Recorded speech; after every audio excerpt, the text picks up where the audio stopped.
Sénégal, il y a l'église bénie de Dieu, le révérend pasteur évangéliste, docteur, père, fils de l'évangéliste Xamina Kibila. Lui, c'est notre bien-aimé, le pasteur évangéliste Ernest Mongo. Shalom, Moussa Nzambe. Oui, shalom.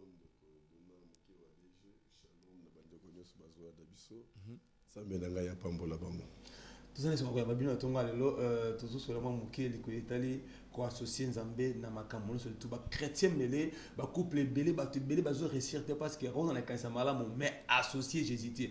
C'est vraiment important vous êtes pasteur ko associer Jésus na makambo so mutakosa na sena moi. Et c'est important car la Bible déclare dans Jean chapitre 15 verset 5, sans moi vous ne pouvez rien. Donc ceux qui n'ont pas ça, ceux qui sont dans la carte, c'est à mon côté. Et là, comment on peut ça le matin? Alors pour eux, réponse à bien, il faut tout n'acheter disciple, ni ne comme les dans la carte na boîte. Bon, ceux qui sont dans la guité, et les gens sur la boîte, n'engeni. Tout autour na marée na fête à Cana. Si Jésus n'était pas là, il faut être l'ingé dans la n'engeni. Donc Jésus a ça pour nous couper sa solution, mais c'est qu'il y a un problème. Couper sa kimia, n'est-ce qu'il y a un donc, importance, présence, il y a Jésus et il y a un compléter ma vie. Ici, comme il y a Zawan. Ici, comme Mawezali a Yenesengo. Ici, comme malade, il y a dans le but. Donc, sans Jésus, matanga na matanga. Matanga na matanga. Merci beaucoup.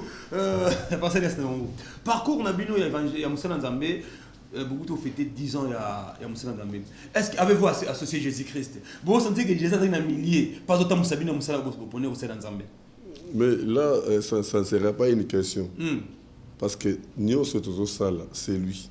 C'est lui l'auteur. Jésus, mais la carte, ça m'a été. Heureusement, lui, Batumoussou, mais pas Ernest Mongo. Parce que Bisso, Nzambe Nabenga Bisso, Bapel Nabisso. Dimanche passé, n'a pas ça qui m'a parcours. Mais dans la synthèse, nous avons Nzamba Sungi Tokozoba image, où il a ici Ernest Aouta qui wapi. Pour akoma ozalelo. Et tant que le monde nesika utaki, nesika komi to comprendre nesika zokende. C'est vraiment important. Donc Nzambe a béni en 1999. Nous avons une église catholique. Nous avons dirigé la chorale, nous avons bien la catholique. Une certaine nuit, nous avons laki, nous avons tindoto ngongo et lobelinga. Téléma Philippiens 2. 12, 14, Ephésiens 2, 1, 10. Tout le bel déjà depuis dimanche passé. Donc pour dire que depuis Nzamba Benginga, si l'élo, ça fait 20 ans. 20 ans. Tout le monde a fêté 10 ans de consécration. Okay. Depuis qu'il a consacré, Nanzela, Topena Makolo, la Samakolo, l'évangile examiné en 2009, qui nous ça fait 10 ans. Et dans 10 ans, on a tout tamboli Nanzambe, Nabanzela, il y a des complications. Parce que Joseph peut avoir commis tout. Est-ce que nous avons l'autre qui est Nzambe solo? Ceux qui Nzambe sont dans la Mokonzi. Mais nous avons libéré Namboka Moussous. Nous avons commis esclave. Nous avons commis la prison. Parce que nous avons dit alors que nous avons libéré, nous avons libéré. Mais nous avons payé Moussous. Nous avons payé Moussous. Nous avons conditions. Vous comprenez? Donc ceux qui Nzambe sont dans la commémon na banzela ou yo limité que ozana Nzambe. Donc ndenge Nzambe tambusa ki biso na ba difficulté na mikakatano kino lelo toi toujours na se na makona ye toujours kendende ko vivre muke ba accomplissement ya ba promesse oyo apesa ki biso. Parce que Ernest Mongo, mais comment est-ce que ce n'est pas bengi monte toujours faut qu'il y ait des complications dans le parcours évangélique? Nous avons bien benga qui monte après sur mission. Mais pourquoi il faut avoir des complications dans le parcours sous ya Moussa Nzambe? Nous avons ponenga i pasteur, mais écoutez les boye ba kazo bunda bitumbe so koye belé ezala kapena nini? Ezala ko me ndaba linga bo me kebali kasuna ko preuve de comment? Dans Jean chapitre 9, les disciples ont remarqué qu'il y avait un aveugle de naissance. Pourquoi ce homme est né aveugle? Est-ce qu'à cause de ses péchés ou à cause des péchés de ses parents? Christ a dit, ils n'ont pas de ni à baboti naïe, mais ils ont pas gloire en Nzambe talisama, nandia na miswana. Vous savez, ceux qui n'ont pas vu mutu na kati na bomengo naïe, na kati na kimi atambusi, mutu appelle sa témoignage. Il faut mutu akuta na ba difficulté ou ko solliciter que nous c'est Dieu. Le lot où ils ont pu baobenga Jéhovah Rafa. Importance il y a Rafa naïe, et ça ceux qui est passé le but qu'on a dit mo songolo. Nous sommes là des athées qui refusent aux athées. Donc il faut monter quand on a des difficultés pour reconnaître mon nom Nzambe. C'est vraiment important. C'est vraiment important. Il y a un Nzambe attend ça ba o yena banzela o azo pesa bango formation. Et non que anyo ko la biso, non que tout ta mona mikakatano, mais ça le lenge ya ko former biso la makasi pour na ko longa bitumba, pour te mokilo te mokilo bitumba. Diable a quitté na kanda pour na ko détruire plus au bazana côté ya Nzambe. Yango ko mona na Deutéronome chapitre 8 à partir du 2 verset, Nzambe zo Israël ngande na tambu sibino na nzela ya passe. Ngande na lekisi bino nzela ya désert bozangi biloko kolia ezanga makona bino vimbi ezanga bole biloko bakoko na bino baliaka te ezanga na sali yango pona kotala lolenge nini ya kondima o bozanango pena te ya bino ke mutu akobika kaka na kwanga te na biloko kolia te me mutu akobika na o nyoso ziba na munoko na Nzambe. De souffrance, et ça souffrance c'était aller le lenge ya formation. Vous comprenez? Alors le boxeur a aussi l'entraînement, a zobeta makofi na sac ya zelo, des fois zoka. Ah tika zoka passe abate, passion des autres qui sera pour gagner compétition.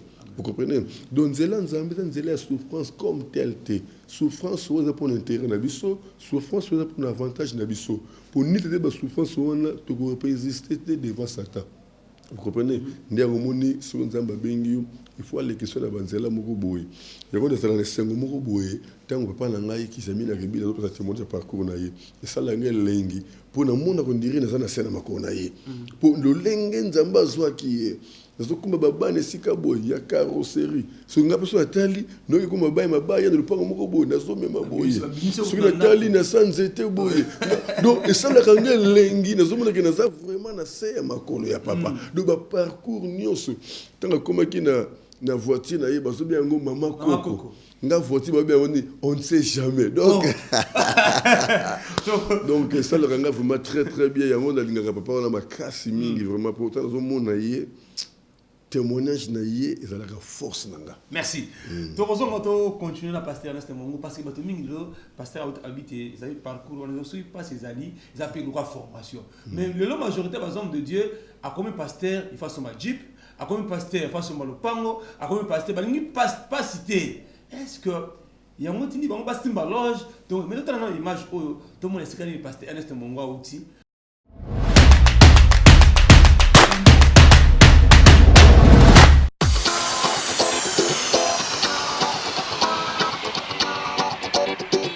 En République démocratique du Congo, Dieu dans sa souveraineté a oint un homme selon la grâce, et il lui a donné un ministère évangélique, ainsi comme il a écrit dans son écriture sainte. Et il a donné les uns comme les apôtres, les autres comme prophètes, les autres comme évangélistes, les autres comme pasteurs et docteurs, pour le perfectionnement de saints, en vue de l'œuvre du ministère. Luc 24, 47, Hébreux 12, 14. C'est alors qu'en 1999, par une voix audible, Dieu appela son serviteur, l'évangéliste Ernest Mongo, en lui donnant le verset suivant dans le livre Éphésiens 2, 1 à 12 et Philippiens 2, 12 à 14. Et depuis, il accompagne partout la consécration de son œuvre. C'est par l'intercession d'une maison à un autre que l'homme de Dieu, au camp militaire STP à Kitambo, a commencé à exercer de la part de Dieu son ministère selon la vision reçue. En 2001 jusqu'en 2002, l'homme de Dieu, toujours dans son exercice de son ministère, continua l'œuvre de Dieu, cette fois-ci au numéro 52, dans l'avenue Vivi, dans la commune de Kitambo. De 2003 à 2004, le ministère d'intercession de l'évangéliste Ernest Mongo se localisera sur l'avenue Kwamount, numéro 60, à Kitambo toujours. Et c'est le 20 novembre 2004 que Dieu révéla à son serviteur de bâtir pour lui un temple au nom de Église évangélique bénie de Dieu. Après la vente de la parcelle en 2002, le ministère se réfugia dans la maison d'une fidèle sur Matadi, numéro 66, toujours dans la même commune. C'est en 2006 que le temple de Dieu fut bâti sur le numéro 70 dans l'avenue Matadi, dans la même commune. En 2009, conduit par la prière, Dieu orienta l'évangéliste Ernest Mungu vers son serviteur, l'évangéliste international Kiziamina Kibila Jean Oscar, pour sa consécration en date du 14 juin dans la même année. Depuis lors, cette relation de père et fils demeure. Après que la parcelle de Matadi numéro 70 soit vendue en 2014, l'église se retrouva momentanément dans l'enceinte du collège Daniel K sur Kwamount numéro 66. C'est en 2014 à 2015 que l'église évangélique Bénie des Dieux connaîtra une année de turbulence, de rejet et d'humiliation et n'avait plus d'endroit pour se réunir dans la prière.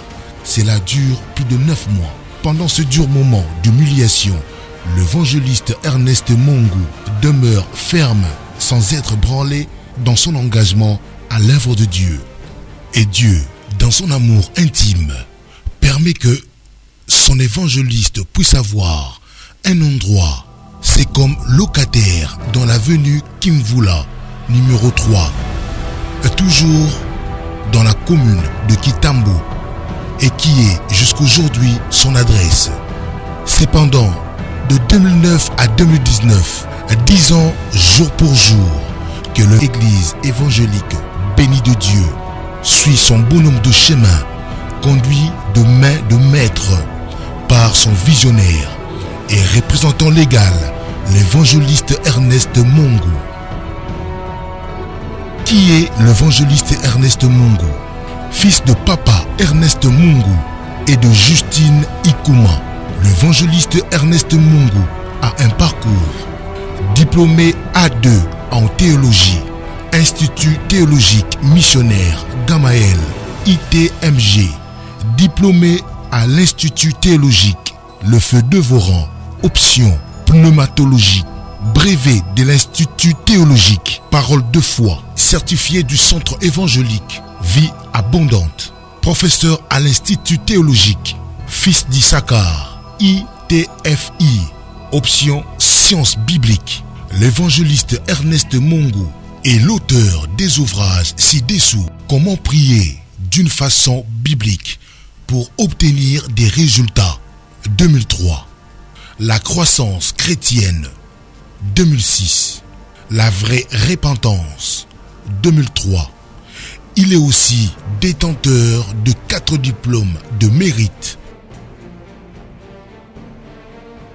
L'église Bénie de Dieu a connu sur l'impulsion du Saint-Esprit des bons comme de mauvais temps à cet effet depuis la consécration de son action évangélique, des signes et prodiges et miracles authentiques ainsi que des délivrances et guérisons des cas désespérés attestent que l'Éternel Dieu confirme sa parole comme écrit dans le livre de Marc 16, 17 à 18.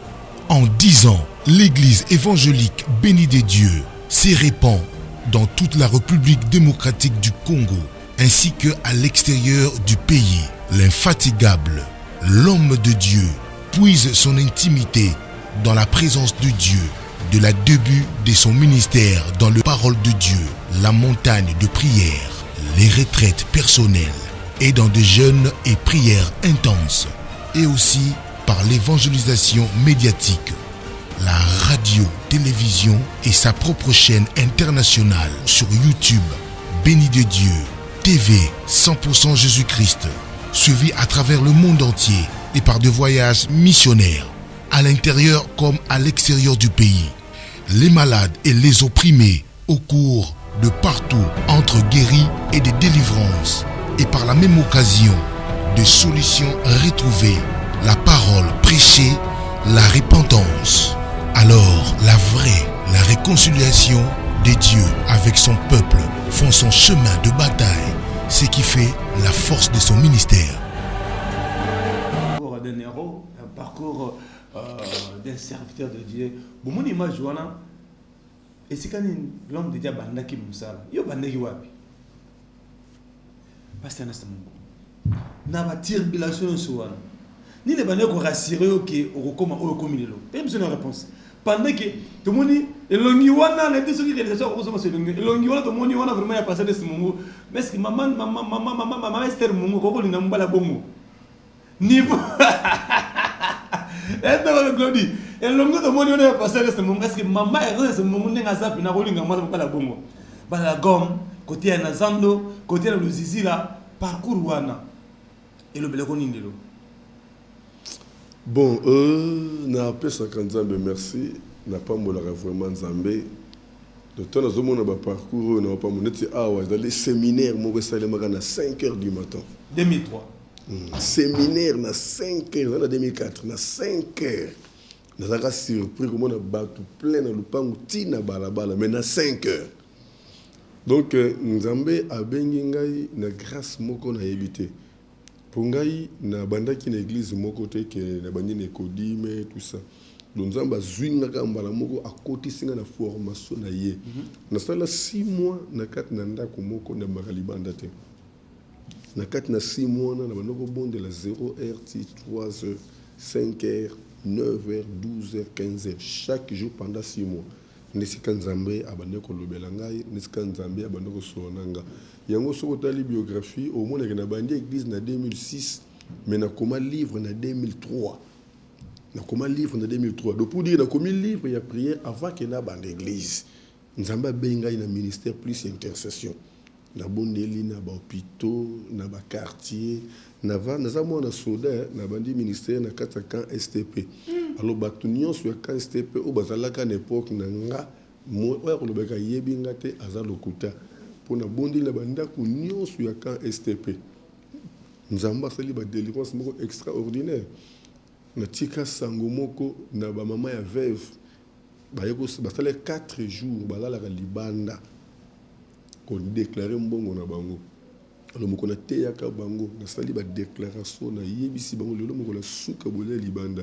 lobi mbongo na bino ko bima ka nena lobaka lobi mbongo ba futi ba mama wana ba nzembo yemba mais c'était terrible donc ba parcours nyonso wana et puis ça renga susu mawa ya komona bolingoni ni nzamba za nango na ngai komona ke sika na uti dans les ne kanisa bien ke na bandi église maboko na makolo bible te mbunda te lokutu mundi mya mutu pete mundi mya mutu te nzamba zwinga na diriger chorale bilenga mwinda na catholique a na Saint François de Salé ndesika nzamba zwa kingai na bandi via ba retraite personnelle ba 7 jours na zamba 3 jours na zamba na mikotisi na kata ba bambu na maya makelele pendant 3 jours ne ba kete ba zele wana ne comprendre peut-être nzambe ba ndiko former nga par rapport à bitumba na ba sirène pour na bunda na sirène oya vanda kana monde wana maya makelele donc dans un parcours moko ko lo ba ça facile il fallait ko vivre époque wana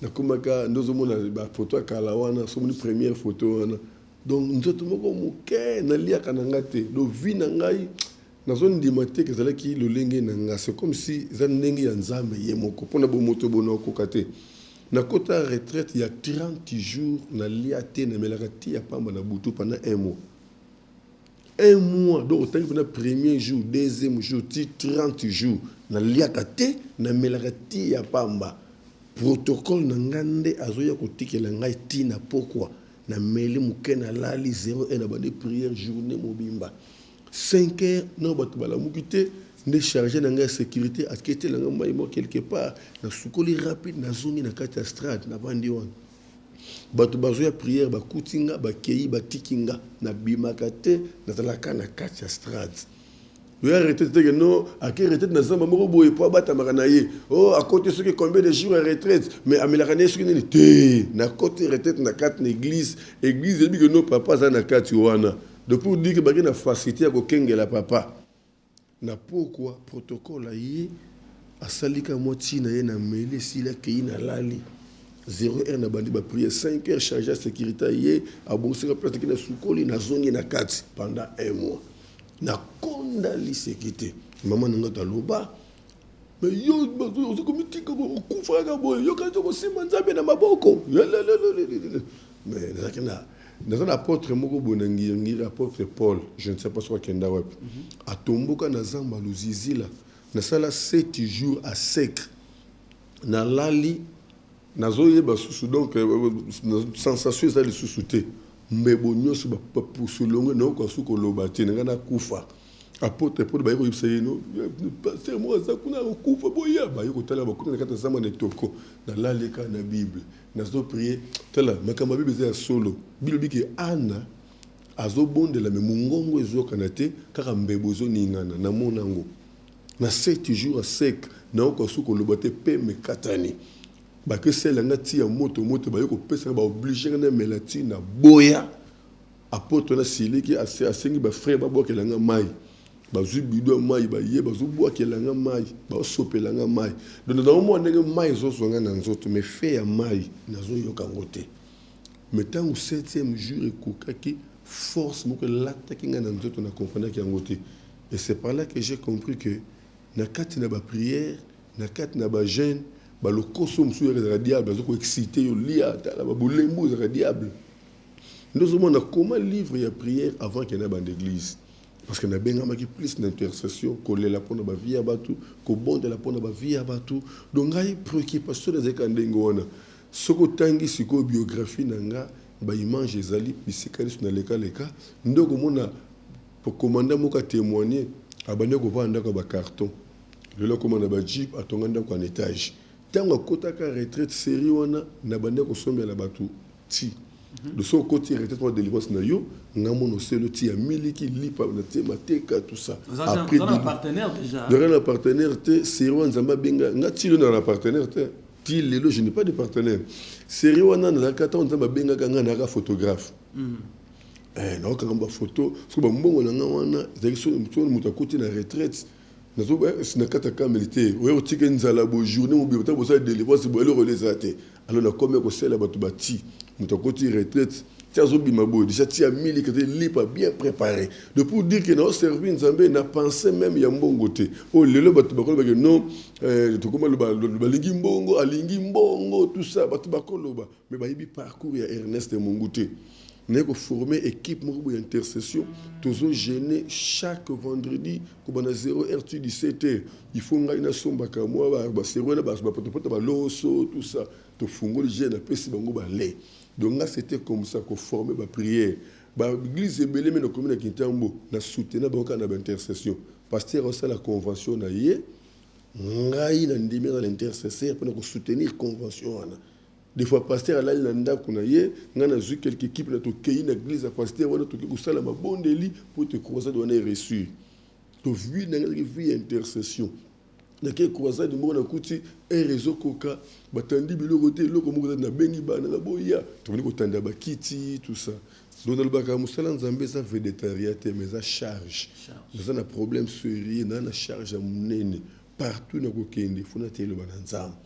Na ko sona te na ko bunda te esika ba bundi singa ba comprendre besoin ngate na se retirer esika ba yoki ngana lobi de loba nzambe c'est ça ma vie.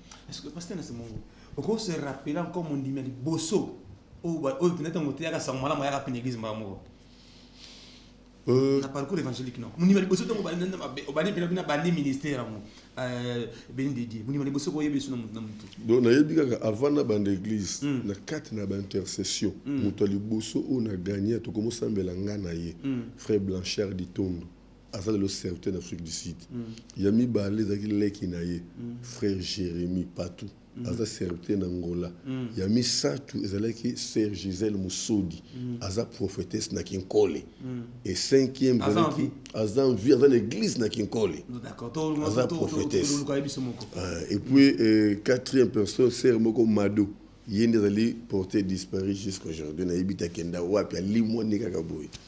Donc na yebi histoire wana côté la photo avant consacration la Bible to le même dimanche prochain tout après ni yaki parce que avant wana voilà qui se gégé déjà déjà par rapport à souffrance bonheur ko bika wana pourquoi le baité la simba qui se plaira malamu ko dit to kuna posta ba comment abonner motema lelo une semaine après à tirer instrument à son micro mais il quand c'est là qui dans tout est point ni na ko ka partenaire mo maison mo bo fou la ngamba moko.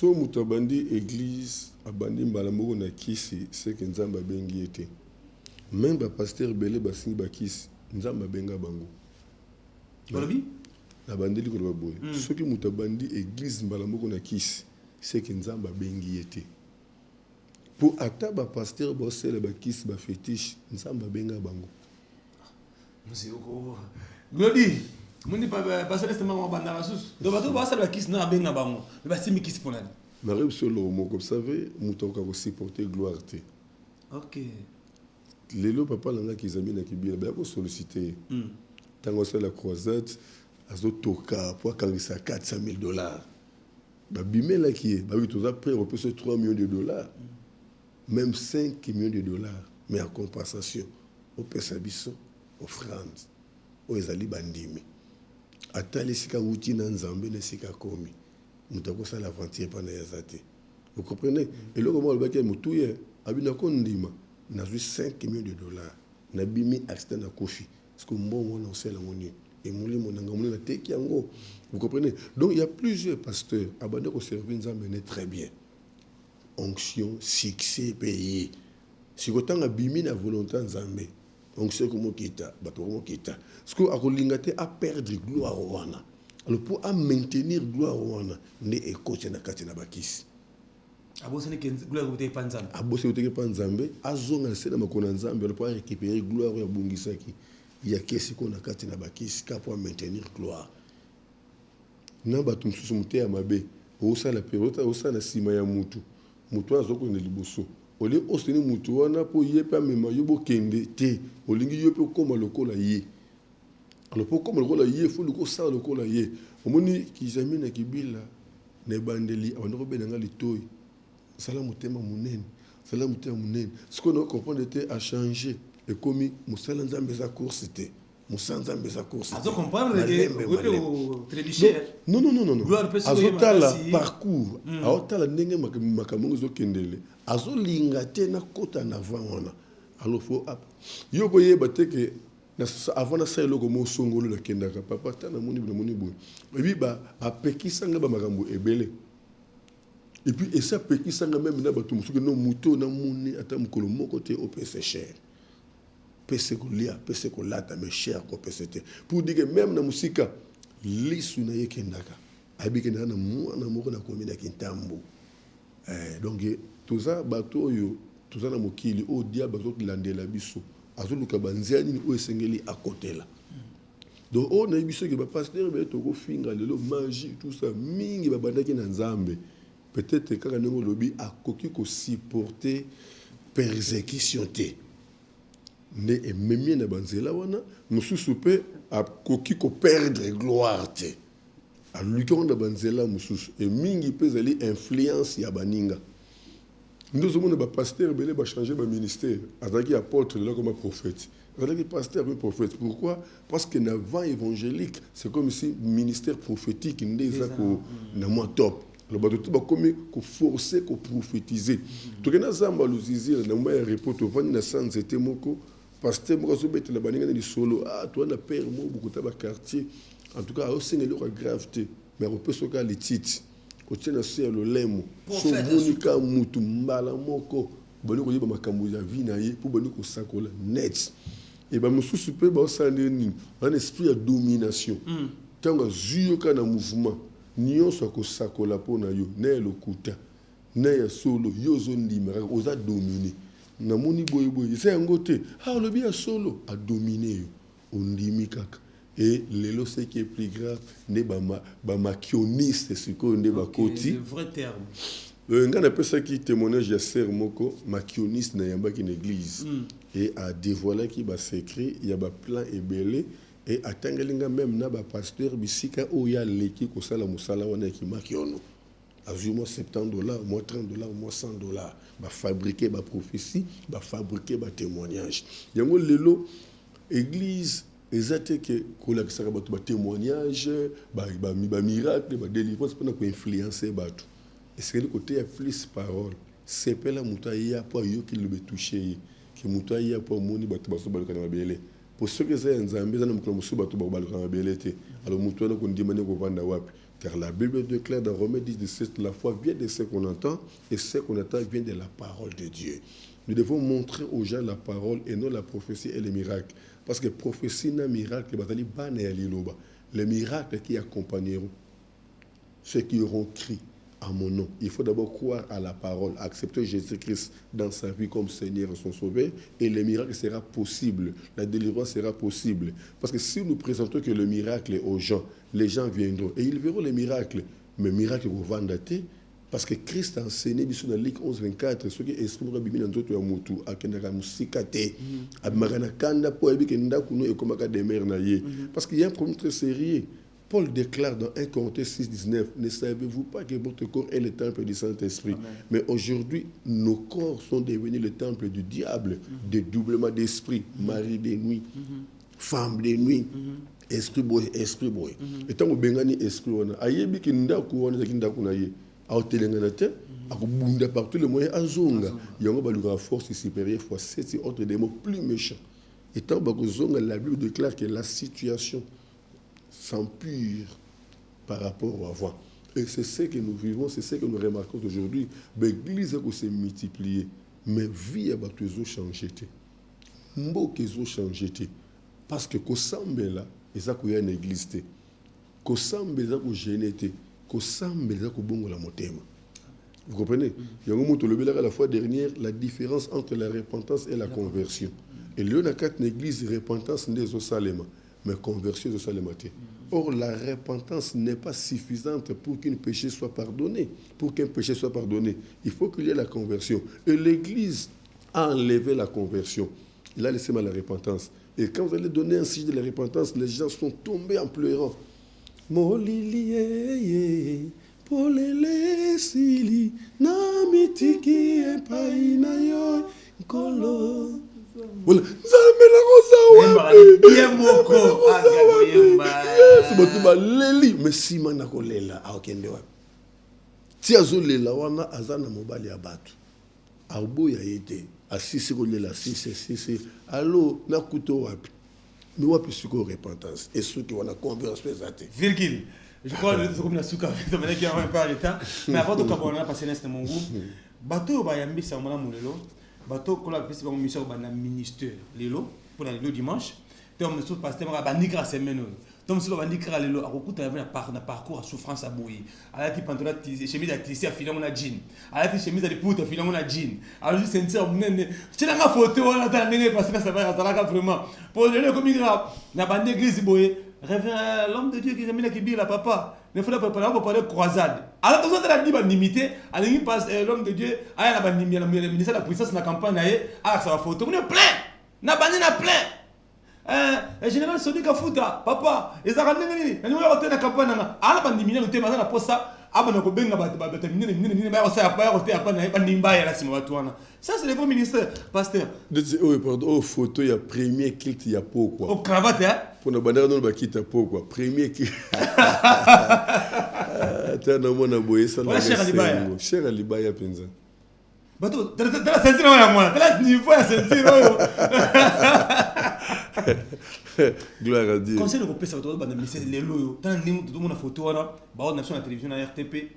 Muta banda akumina posa akoma lokola passer master mungu akoma lokola le kizimina kibila akoma lokola général Sony akoma lokola papa na biso ba route akoma lokola adina bala binga funa akoma lokola adina bala mabandika na tongo na akoma lokola ba prophète minene ba donc tena parcours wana conseil ko pesa bon conseil kota na ndenge ni mwana zobotama mwana botama liboso aveugle infirme baba mais na parcours ya mwana ndenge nzoto ezwa makasi moke de muta sauter abandonner bandeli vous savez escalier ça la bien au niveau mato glisso koi au mato glisso koi et peu mon expérience na mayel tant vous allez lire OK libela mais ce que matimba ngumbango OK glisser likolo tant ko koi est difficile au bandela ko mata le kolego bukana kimbe ko bukana il faut pas ko luka ko sauter il faut que dans la carte na parcours nemba ki serviteur mugaye je m'appelle place à bande église et c'est kazalaki pasteur wana mobulu mozongolo azoluka na sunga eta na dikit nabi ah yaya ubandi na dikit bani mana tera mutu moko travailler na dikit donc azo bande église déjà ba pese ba kiti ba pese boy c'est déjà un danger permanent yesu oyo aza nyonso mpona biso ntango ayaki na se na moi oyo abandaki no na ndako ya bameme nesika oyo bahumilie ye nesika oyo barejete ye nesika oyo bapesi ye kutu chance te do nzambe alinga moto abanda dans le néant esika bato bakondima teke nzambe akozala wana mpo atalisa kibonzambe na ye donc tomona mabele pasteur alinga banda église abandi kosomba déjà bainstrument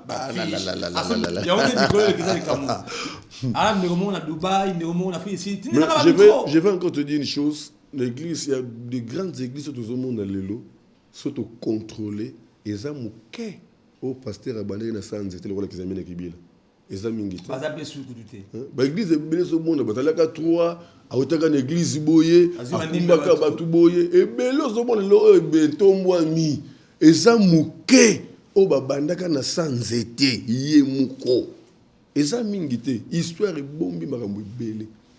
Merci. L'homme de Dieu te comme suka numéro de téléphone contact adresse église. Oui, la communiquer église sur ça.